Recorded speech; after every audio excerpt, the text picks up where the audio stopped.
I've always got this book with me, just in case I find something to draw. I've been doing a lot of walks lately, so it's the perfect thing to just carry around with you. It just fits in your pocket. So what I'm going to do is I'm going to get a collection of sketches and designs together, and I'm going to use all the elements to make a full art piece. I'm starting out in the Peak District, sketching animals on a walk to the Dragon's Back.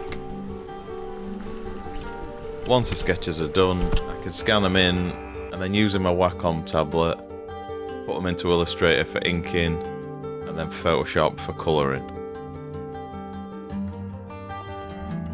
When I'm colouring, I tend to use blues, purples and yellows in a lot of my artwork, just because I like the colour palette really.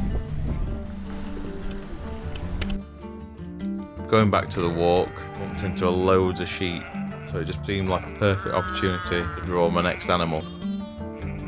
They were a little bit wary of me. You don't want to put them in any distress, so I'm just sketching at a distance. You just got to make sure to give them space. I'm adding a few details to the overall design that I didn't do in the sketch. So I've added like a barbed wire frame. It was actually there when I was drawing between me and the sheep. So it's just to frame the whole piece. So I've got a sheep design together. Now I'm going to draw a baby lamb to go with it. Animals are pretty unpredictable, so they're probably not the best in-person reference, just because they don't stay still for very long. The sketches are fairly rough, but it's just to get an idea of what the final design is going to look like. And then I can refine them later using my drawing tablet.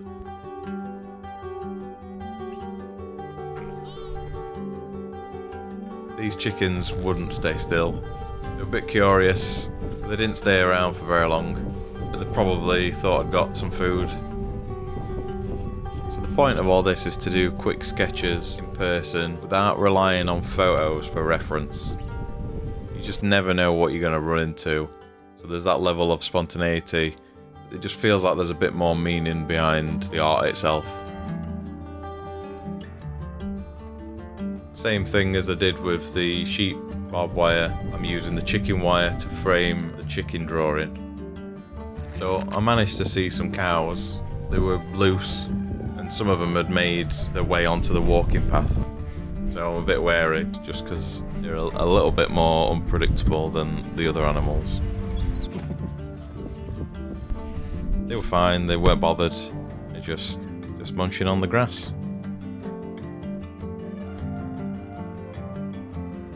So now we've got all our designs together, I'm going to put them into a collage and then combine them all into one piece. So I'm just printing them out and just tearing the paper and laying them all out. That way you've just got a bit more control and not every tear will be the same, they won't all be identical.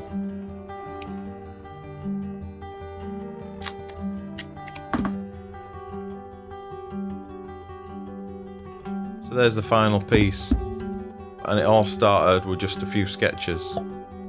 So grab your sketchbook, see what you can find to draw, and I'll see you in the next one.